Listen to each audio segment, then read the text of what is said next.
오늘 아침 뉴스의 맥을 짚어드리는 시간 뉴스연구소, 오늘도 두 분의 연구위원 함께합니다. CBS 이준규 기자 그리고 경향신문 박순봉 기자, 어서 오십시오. 안녕하세요. 예, 첫 뉴스 어디로 갈까요? 네, 1년씩 참 황당하다.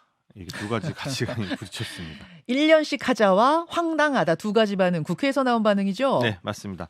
여야 원구성 협상이 이제 계속 난항 중인데 네. 어제 이제 국민의힘 추경호 원내대표가 민주당을 향해서 대놓고 공개 제안을 했습니다. 예. 이게 마지막 제안이다 이러면서 얘기를 했는데 민주당이 이재명 대표 구하기 등에 나서면서 도저히 여러 가지 안들을 수용할 수 없다면 법사위 운영위를 1년은 민주당이 맡고 다음 1년은 국민의힘이 맡자 이렇게 말을 했습니다. 1년씩 번갈아 가면서 법사위원장 하자. 네.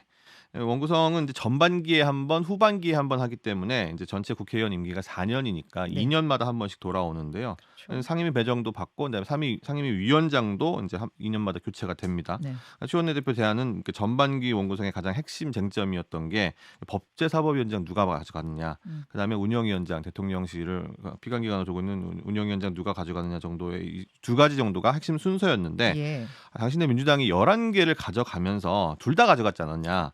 좀 너무하다. 통으로 돌려달라고는 안 할 테니까 그러면 그 쪼개서 반씩 하는 건 어떻겠냐. 뭐 이렇게 이제 제안한 거라고 볼 수 있겠습니다. 일종의 출구 전략으로 이 카드를 내민 것 같은데 네. 민주당 반응은 어땠어요? 제가 아까 말씀드렸던 그 제목에 나와 있던 이게 오전에 추경호 원내대표가 제안을 했는데 네. 오후에 이제 박찬대 민주당 원내대표가 긴급하게 브리핑을 가졌습니다. 그러면서 한마디로 이 내용을 요약하자면 참 황당합니다. 이 표현이 딱 들어갔거든요. 내용도 내용이지만 이 태도를 정말 이해할 수가 없다. 아니 하루 전에 어제 민주당을 향해서 원구성을 불법을 했다 이렇게 주장을 하면서 권한쟁의 심판을 청구를 했는데 아니 갑자기 그 다음날 상임위를 1년씩 나눠서 하자는 게 도대체 말이 되는 주장이냐. 실제로 추경호 원내대표는 이제 우원식 의장이 상임위를 강제로 배정을 하고 또 상임위원장 선출도 야당의 단독으로 할 수 있도록 본회의를 열어줬다. 이런 부분들이 좀 불법이어서 이게 무효다 이런 주장을 하고 국민의힘 의원 108명 전원의 명의로 헌재 이제 판단을 맡긴 상태인데요. 예. 박찬대 원내대표는 이제 이런 부분에 있어서 이게 진정성을 믿을 수가 없다. 이런 판단을 한 가지 한 거고, 두 번째는 세 가지 조건을 지킨다면 한번 긍정적으로 생각을 해보겠다라고 합니다. 세 가지 조건이 뭐예요? 첫 번째는 이제 윤석열 대통령이 국회가 의결한 법률안에 대해서 거부권을 행사하지 않고 법률안을 즉시 공포해야 된다. 아, 무슨 법률안이든. 네네. 앞으로 예. 이제 민주당이 1년 동안. 자, 첫째 그거 지키면 받겠다. 둘째는요? 둘째는 이제 좀 계속 국회 거부하고 있지 않느냐. 국회에 적극적으로 들어와가지고 운영에 협조를 해라 국민의힘. 마지막으로 거부권 행사를 포함해서 대통령이나 정부가 부당하게 입법권을 침해하게 되면 아무리 여당도 입법부에 들어와 있는 기관인데 이런 거에 대해서 공식적으로 좀 적극적으로 항의를 해야 되지 않겠냐. 이런 모습을 1년 동안 보여주면 우리가 1년이 지난 후에 판단을 해가지고 줄 수도 있다. 라는 건데. 뭐 두 번째, 세 번째 거야 원론적으로 뭐 받아들인다 할지 모르지만 첫 번째 거를 국민의힘 받아들이긴 어려울 것 같은데요. 네, 그러니까 헌법에 보장되어 있는 권리고, 그다음에 지난 21대 국회에서 이게 되게 주요 전략으로 쓰였고 지금도 사실 주요 전략 중 하나 아니겠습니까? 이거 이렇게 얘기했다라는 거는 뭐 사실상 못 받는다. 이걸 좀 돌려서 표현한 게 아닌가. 그런 것 같네요. 네. 예, 원구성 협상은 그래서 뭐 어제 카드가 새로 하나 던져졌지만 좀 난망해 보이고, 이것 외에도 이재명 대표 거취에 대한 어제 보도들이 좀 나왔어요. 네네. 어제 보도에 이제 뭐 21일 이제 금요일이죠. 당대표직 사퇴한다 이런 내용이 나왔었는데 사실 뭐 저희도 그 이전에 취재가 되긴 됐었습니다. 그래서 원래는 다음 주 26일 정도, 그렇다가 24일 정도, 그렇다가 21일까지 점점 당겨지고 있는 이 모습인데, 근데 이제 대표 같은 경우는 본인은 아직까지 뭐 결정된 게 없다, 뭐 고민하고 있다, 이제 이런 식으로 공식 입장을 내서 이제 날짜가 정확하게 못 박혀졌다 이렇게 보여지진 않습니다만 이게 이제 날짜가 점점 당겨진다는 얘기는 어떤 고민의 지점이 그 날짜 안에 녹여져 있다 이렇게 볼 수 있는 부분이 있거든요. 왜 고민하는 거예요? 날짜는? 최대한 늦추고 싶은 마음, 그다음에 최대한 빨리 당기고 싶은 마음 두 가지가 이제 공존을 하는데요. 이 대표 같은 경우는 지금 22대 총선을 통해서 이제 국민들의 민심이 니네 국회 일 좀 해라. 우리가 여러 가지 쌓여 있는 개혁 과제들도 있고, 그다음에 지난 국회에서 통과 안 된 부분들도 있으니 빨리빨리 최대한 많이 일을 해서 법을 만들고 현안들을 처리를 해라라는 명령을 주셨는데, 이것을 소화하려면 내가 대표직을 최대한 유지하면서 그래서 이제 당을 좀 이끌고 이런 부분에 대한 책임을 좀 다 하고 그다음에 어차피 후보 사퇴는 후보 등록 전에만 하면 되니까 대표직 사퇴는 그 전에만 하면 되니까 그렇게 일을 하고 싶다라는 그런 마음이 한편으로는 있고요. 그러니까 전당대회는 사실 좀 남았잖아요. 네네. 8월에 하니까. 그러니까 대표직을 뭐 도전은 할 것 같고 지금 네. 연임 도전을 할 것 같고 다만 지금 던지느냐 나중에 던지냐 그 고민만 남았다. 네. 근데 후자의 경우에 그러니까 다른 경우에는 뭐냐면 지금 뭐 여러 가지 이제 당원 당규 개정이라든지 논란되는 측면들 이제 뭐 검찰 공격하고 네. 언론 향해서도 이제 뭐 애완견 발언하고 이런 식 여러 가지 논란이 있으니 이런 분위기를 좀 수습을 하고 그다음에 여당도 조만간 당대표가 먼저 선출되지 않습니까? 그렇죠. 그런 어떤 전략 같은 거나 이런 걸 좀 살펴보려면 빨리 물러나서 이기에 대한 구성 그다음에 여러 가지 현안 대응 이런 거를 좀 틀을 좀 짜야 되는데 그러려면 대표가 빨리 좀 물러나는 게 좀 유리하지 않겠느냐 뭐 이런 측면도 그런 있습니다. 것들이 이제 그런 주장이 지금 혼재하고 있는 상황. 네네네. 어떻게 될 것 같아요? 이 기자 보기에는. 근데 뭐 결단을 이번 주 내에는 하시지 않을까. 그렇게 보세요? 네. 박순봉 기자. 네. 자, 원 구성 상황 또 민주당 상황 정리를 해봤는데 어디 주목하십니까? 일단 국민의힘 쪽 얘기부터 좀 국민의힘 쪽 짚어보면은 가보죠. 네. 일단 반응은 좀 수면 아래에서 나오는 좀 강한 표현을 하나 좀 전해드리면 삼권 분립 모르나 이런 얘기를 하더라고요. 민주당을 향해서. 네. 왜냐면 이제 거부권을 이제 막아달라는 취지로 국민의힘에 얘기를 한 거잖아요. 그러니까 뭐 관계자 표현으로는 어떻게 당에서 할 수 없는 일을 요구를 하면서 이런 협상을 받느냐 마느냐 이렇게 얘기한다는 것 자체가 애초에 할 마음이 없는 거 아니냐 이런 반응들이 좀 나오고 있고요. 소위 말하는 이제 처음부터 답정너 아니었느냐 이런 표현들도 좀 하고 있어요. 근데 이제 애초에 이럴 마음이 없었다라는 건 어느 정도 또 예측했다 이런 얘기들도 좀 나오고 있고요. 그래서 이제 국민의힘 전략을 좀 살펴보면은 세 번째 이번에 안을 던질 때 공개적으로 던졌다는데 좀 주목을 해봐야 될 것 같아요. 그러니까 거기 내용들 보면은 그 민주당 쪽에서 원내 지도부들이 기자들이 물어보니까 우리 못 듣던 내용인데 이런 식으로 얘기를 하는 그런 부분들이 있거든요. 그러니까 이 얘기는 사전에 전혀 협의 과정에서 얘기를 안 하다가 추경호 원내대표가 깜짝 던졌다라는 거죠. 근데 국민의힘의 설명은 그간에 뭐 1차, 2차라고 하면 1차, 2차 제한이 있을 동안에는 자신들은 좀 입을 닫은 편이었다는 거예요. 그러니까 어디서 회동하면은 민주당이 그 장소도 좀 기자들한테 먼저 공개하고 그러니까 그 앞선 과정에서는 비밀을 지키면서 협상을 할 의지가 있었던 건데 이번에는 이제 잘 안 되니까 공개적으로 여론전에 나선 것이라고 이렇게 좀 볼 수가 있는 거죠. 여론전이라고. 네, 이렇게 세 번째 공개적으로 던졌다는 무슨 건 여론전이요? 우리 이렇게 여러 가지 카드 던지면서 노력한다 뭐 이런 그렇죠. 여론전? 우리가 첫 번째 이런 요구도 하고 두 번째 이런 요구도 하고 세 번째 정 안 되면 이거라도 해줘 이렇게 요구를 했는데도 결국에는 민주당이 받지 않더라 이런 점을 좀 강조하겠다라는 그런 전략이고 그러니까 요약해서 말하자면은 좀 너무해 전략 이런 거예요. 그러니까 사실 국민의힘 쪽에서도 좀 민주당이 당원들 중심으로 가다 보니까 어차피 안 받을 거다 이런 생각들은 갖고 있었어요. 그래요.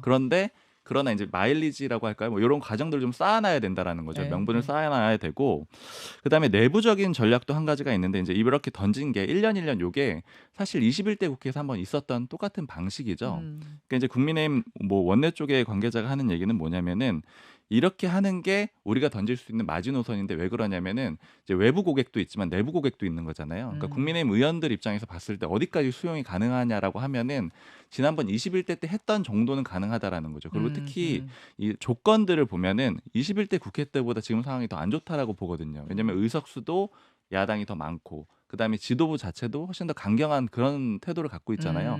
그러니까 요 정도는 마지노선이라서 해볼 수 있는 정도. 그래서 이게 받아지면 받아지는 거고 아니면 끝이다. 그러니까 더 이상은 아니면 갈 수가 끝이다 없다. 하면 7개를 받는다는 거예요? 아니면 다 가져라예요? 다 가져라로 다 가져가라. 가는 거죠.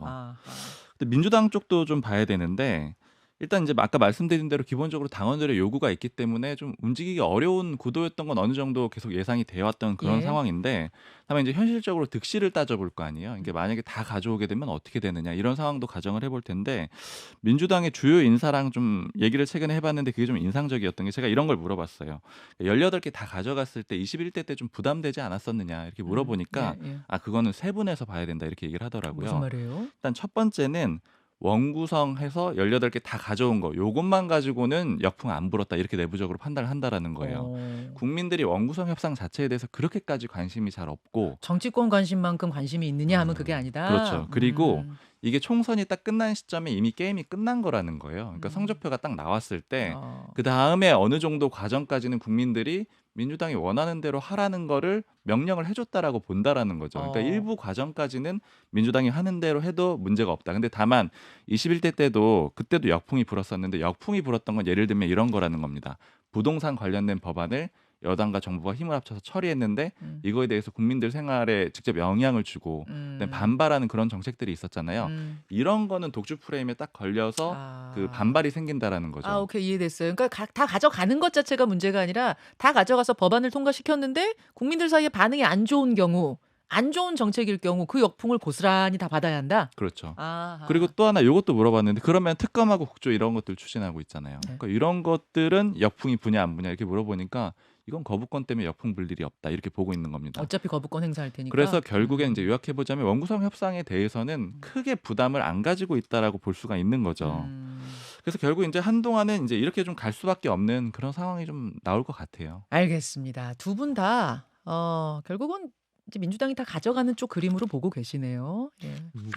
민주당이 가져가게 되면은 이제 책임을 이제 지는 부분이 당장은 나타나지 않기 때문에 예. 그러니까 박 기자 말씀하신 것처럼 어떤 법안이나 이런 성과를 얼마만큼 냈느냐 못 냈느냐 평가해야 되는 문제라서 그 이후에 상당한 좀 시간이 지나야 어느 정도 여론이 나타날 것 같습니다.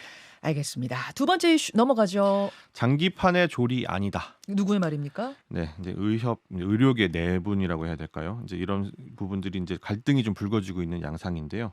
근데 의료대란의 중심축 중에 하나가 이제 대한의사협회 가장 중요한 축 아니겠습니까? 네. 그건 임현택 회장이 취임한 이후에 굉장히 강경한 메시지 많이 내고 행사 때마다 거의 뭐 얼굴이 터져 나갈 것처럼 막 소리를 외치시고 뭐 이런 부분들이 좀 보였는데 이에 대해서 대한의협회 내부에서 반발의 목소리가 최근에 이제 처음으로 공식적으로 좀 불거지기 시작을 했습니다. 이제 장기판의 조리다 아니다 이런 발언은 누가 했냐면 이동욱 경기도 의사회장이 한 발언을 한 건데요. 예. 촉발제는 뭐였냐면 오는 27일부터 무기한 휴진에 들어가겠다라고 했던 의협의 발표 내용이었습니다. 무기한 휴진 합의가 안 된 거였습니까? 네, 안 됐습니다. 이동욱 경기도 의사회장이 이제 16개 광역시도 회장들도 임 회장이 이제 여의도 집회에서 무기한 휴진을 발표할 때 처음 들었다. 그러니까 지도부들이라고 할 수 있잖아요. 그리고 각 지역 회장들이 굉장히 중추적인 역할을 하고 있는데, 그렇죠. 네. 투쟁의 중심에 서 있는 어떤 전공의 대표와의 불협화음도 모자라서 뭐 대의원회, 뭐 시도회장, 감사 이런 의협의 중요한 역할을 하는 사람들까지 전부 다 이 회무에 대해서 이제 뭐 전부 다 무시를 당하고 있는 이런 부분들. 그래서 공감을 할 수가 없다. 근데 이 임 회장 운영에 대한 지적은 다른 의사 단체에서도 나오고 있어요. 대한전공의 협의회? 네. 예. 맞습니다. 이게 그 주요 관심 대상이죠. 전공의들이 이제 뭐 행정적인 조치나 처분들을 받고 있지 않습니까? 이제 박단 비상대책위원장이 이제 여러 가지 인터뷰도 하고 했었는데 임 회장을 또 공식으로 같은 날 비판을 했어요. 무기한 휴진 여부를 일방적으로 발표한 데 대해서 좀 더 좀 신중하게 하길 바란다라고 이제 뭐 얘기한 건 물론이고 이제 범의료계 대책위원회, 그러니까 범대위라고 하는데 네. 요거를 이제 의협에서 임 회장이 출범시키겠다라고 말을 했는데 들은 적도 없다. 근데 문제가 뭐냐면 의협 대변인이 최한나 대변인이 이 범대위의 공동위원장으로 두 회장을 이제 같이 가기로 했다 이런 식으로 말을 했는데 그 당사자가 들은 적이 없다 이렇게 말을 했다는 거는 이게 정말 독단적으로 자기네들이 분위기를 이끌고 이제 우리가 이렇게 하면 될 거야라고 판단을 해서 그냥 일단 던져놓고 그냥 니네 받아 이런 식으로 했다라는 걸 보여주는 양상이라는 거죠. 참 지금 다단하게 지금 이 의정 갈등, 의료 대란이 벌어지고 있어가지고 이게 이렇게 복잡해질수록 풀기는 더 어렵잖아요, 박순봉 기자. 네, 지금 이제 여러 가지 문제점들 중에 의협의 한계점이 드러났다 이런 거를 좀 주목을 해볼 수가 있는데. 예.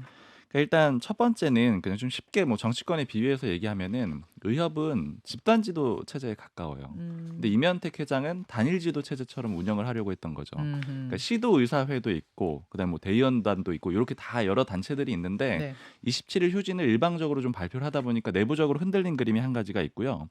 그다음에 의협의 그냥 지난 역사를 좀 보면은 네. 지난 11년간 회장을 이제 탄핵하겠다. 탄핵에 실제 이르진 못했지만 탄핵을 하겠다. 이런 이제 총회가 열린 게 6번이나 있거든요. 그러니까 이게 얘기를 들어보니까 왜 그러냐면은 강건파와 온건파가 교대로 계속 집권을 해요. 근데 강건파가 되든 뭐 온건파가 되든 한 번 되면은 반대쪽에서 수용을 하는 게 아니고 탄핵까지 꼭 간다라는 거죠. 그러니까 그 얘기는 내부적으로 그만큼 집단 간의 갈등이 치열한 상태니까 이면택 회장 같이 이번에 강경파거든요. 예, 이렇게 예. 나서 가지고 마치 단일 지도 체제처럼 운영을 하게 되면은 의협 내부에서 반발을 피하기가 굉장히 어려운 구조가 한 가지가 있는 거고요. 그렇군요. 그다음에 두 번째로 이번에 이제 의사 휴진에 대해서 정부 쪽에서 봤을 때는 가장 중요한 집단은 전공이거든요. 근데 의협이 전공의를 포섭하지 못했다라는 거예요. 결과적으로는. 지금 관계가 좋지도 않고 박단 회장이 계속 비판적인 얘기를 하고 있잖아요. 네. 그러니까 결국 가장 이 문제에서 해결하기 위해서는 의사 단체들이 다 분열이 돼 있고 그다음에 대표성이 있는 단체가 없다라는 데서 문제가 있는데 이걸 의협이 그 역할을 할 수 있느냐라고 봤을 때는 전공의는 전제 필수 조건이라는 거죠. 근데 그 역할을 하지 못했기 때문에 여기에서 또 한계를 드러내고 있다 이렇게 볼 수가 있고 네. 그리고 이제 교수 쪽에서도 이제 문제 제기가 나오기 시작하는 거잖아요. 뭐 대표적으로 오주환 교수 같은 사람들이 이제 의협이 뭐 해체되는 게 낫지 않겠느냐 아니면 이면택 회장이 물러나는 게 낫지 않겠느냐 이런 목소리들이 나오는 게 애초부터 전공의, 교수, 의협 이렇게 세 개로 나눠져 있는데 여기에서 교수들은 당연히 이제 그 의협보단 훨씬 더 전공의 쪽에 미칠 수 있는 영향력이 컸어요. 근데 의협 쪽에서 주도적으로 나서다 보니까 한 발 물러나 있었는데 역시나 전공의가 이 수용이 안 되다 보니까 다시 교수들이 나서는 이런 그림이 나타나기 시작을 한 거고요. 또 정부 쪽의 입장을 또 다시 한번 봤을 때 의협 같은 경우에는 이제 자체적으로는 이제 자신들은 개원이 중심이 아니라고 얘기는 해요. 그러나 이 60%가 개원이로 되어 있고 그다음에 이제 의사 그 결정을 하는 그런 구조들을 봤을 때 그 회비를 3년 이상 내야지 이제 의사를 결정을 할 수 있거든요. 네네. 그러니까 다 개원이들이 의사 결정을 하는 그런 구조라는 거죠. 그러니까 결국에는 정부들은 개원이의 집단 휴진은 별로 걱정을 안 하거든요. 필수 의료나 공공 의료에 직접적인 타격을 못 준다라고 보고 그리고 실제 참여율도 높지 않다라고 보고 있는 거죠. 그러니까 이런 점에서 봤을 때는 결국 의협은 이런 과정에서 이제 대표성을 잃게 됐다. 이런 거를 좀 상징적으로 보여주는 것 같아요. 알겠습니다. 예, 지금 이제 의정 갈등 상황은 어떻게 돌아가는지 두 분이 정리를 좀 해주셨고 마지막에 넘어가죠. 네. 북한과 러시아 다시 동맹으로 가나입니다. 어제 푸틴 대통령이 새벽 2시 반께 도착한 이후의 상황들은 아침에 저희가 생생하게 전해드렸는데 하루 종일 무슨 일 벌어졌습니까? 일단 정상회담을 했고요. 그리고 정상회담 내용에 대해서 이제 푸틴 대통령이 정상회담을 가지게 되면 모두 발언도 하고 끝난 다음에 이제 뭐 기자들한테 질답도 받고 하지 않겠습니까? 네. 근데 이제 중요한 표현들을 좀 추려보자면은 오늘 장기적으로 양국 관계의 기초가 될 새로운 기본 문서가 준비가 됐다. 과거 3건의 북한과 러시아의 조약을 대체할 새로운 포괄적 전략 동반자 협정 문서다. 이런 표현을 하나 했었고요. 가장 관심을 끄는 부분은 이 부분이죠. 그래서 어디까지 서로 도와주기로 한 거냐. 포괄적 전략 동반자 협정이라는 게 도대체 어디까지 약속한 거야 이거잖아요. 근데 푸틴 대통령이 직접 아주 중요한 표현을 하나 했습니다. 뭐라고요? 러시아와 북한의 포괄적 동반자 관계에 대한 이 조약은 쌍방 중 한쪽에 대한 공격이 이루어지면 상호 지원을 제공하는 내용을 담고 있다. 그러니까 군사 협력이 들어갈 거라고 예상은 했어요. 다만 제가 눈여겨본 건 한쪽에서 분쟁이 발생하면 다른 쪽이 자동 개입하는 시스템까지 갈 건지 그건 아닌지 이게 궁금했는데 결국 자동 개입까지는 안 간 거죠? 이 부분에 대해서 이제 김정은 국무위원장 같은 경우는 네. 이제 동맹이다. 응. 이제 이런 표현을 써서 이제 그런 부분들을 좀 강조하려고 했는데, 근데 푸틴 대통령의 발언은 자동 개입까지 이제 자세하게 얘기를 하지 않은 측면이 있어서 요게 양국 관계가 동맹인가 아닌가 약간 미묘한 부분을 남겨두고 있고. 정확히 정리가 안 된 거예요? 네네. 그러면 자동 개입 부분은? 그래서 이제 이 부분은 이제 어떤 일이 벌어지게 되건 아니면은 세부 조항이나 이런 부분을 통해서 아니면 실제로 운용이 될 때 그때 어허. 규정이 되는 그런 부분으로 여지가 좀 남겨져 있다. 이렇게 해석이 좀 되더라고요. 박수봉 기자는 어떤 부분 그 주목하셨어요? 방금 말씀하신 그 부분이 좀 중요한 것 같아요. 이게 문건이 공개가 되지 않았기 때문에 그런 해석상의 차이들이 좀 나오고 있거든요. 네. 그러니까 자동 군사 개입 수준이냐, 동맹 수준이냐 이제 이 문제 가지고 전문가들도 좀 의견이 엇갈리고 있는데 일단 오늘 아침에 그 정부 쪽 인사랑 통화를 해보니까 정부 쪽에서 해석하는 것도 오늘 중에 좀 내놓을 거라 그래요. 정부도 그리고 지금 분석 중이에요? 그렇죠. 외교부 쪽에서 분석을 하고 있고 그다음에 NSC도 원래 오늘 열리는 날이거든요. 그러니까 이제 NSC 쪽에서도 분석이 나올 거니까 정부 판단도 한번 봐야 될 것 같고요. 근데 이제 좀 걱정되는 지점이라고 할까요? 일단 기본적으로 북한하고 러시아가 무기 거래는 이미 하고 있는 거잖아요. 예. 그러니까 사실상 하고 있는 상태인데 거기에서 단계를 한 단계 올렸기 때문에 예. 결국에는 어떤 이제 공격이 일어났을 때 도와줄 가능성이 높다. 이렇게 좀 단순하게 본다라고 하면은 그러면 전쟁이랄까요? 뭐 이런 표현이 생각이 나는데 지금 이제 러시아가 우크라이나하고 전쟁을 하고 있잖아요. 네. 근데 예를 들어 우크라이나가 반격을 해가지고 러시아의 본토를 친다. 이렇게 됐을 때 이제 북한이 어떻게 움직일 수 있느냐. 그러니까 실제 참전을 하게 되느냐. 요 문제가 한 가지가 있는 거고요. 그다음에 남북 간의 긴장이 높아진 상태에서 북한 같은 경우에는 또 러시아를 믿고 더 거친 행동을 할 수 있다. 아니 이거 어떻게 되는 만약 DMZ 근처에서 되게 우발적인 군사 충돌, 무력 충돌이 벌어졌다. 그럼 이걸 분쟁으로 보고 러시아가 개입할 수도 있는 거예요? 그런 식의 이제 해석이 아직까지 가능할 수가 있기 때문에 굉장히 좀 확전 양상이 될 수가 있고 어. 냉전이랑 비슷한 그림이 되는 게 아니냐. 그러니까 결국에는 뭐 북중러 한미일 이 연합이 예. 신냉전 체제를 만들 거라고 했었는데 이거 굉장히 좀 구체적으로 보여주는 사례로 좀 해석이 되고요. 예. 그리고 두 번째 하나 더 보자면 유엔 안보리 요 관련해서 푸틴 대통령 발언이 좀 주목이 되던데 미국 주도의 유엔 안보리 대북 제재는 개정돼야 된다 이런 얘기를 했는데 이게 결국에는 러시아가 유엔 안보리의 상임이사국이잖아요. 네. 거부권을 가지고 있거든요. 그러니까 앞으로 유엔 안보리에서 대북 제재를 하기가 더욱 더 어려워질 것이다. 이걸 좀 보여주는 장면인 것 같아요. 여기까지 두 분 수고하셨습니다. 감사합니다. 김현정의 뉴스쇼는 시청자 여러분의 참여를 기다립니다. 구독과 좋아요, 댓글 잊지 않으셨죠? 알림 설정을 해두시면 평일 아침 7시 10분 실시간 라이브도 참여하실 수 있습니다.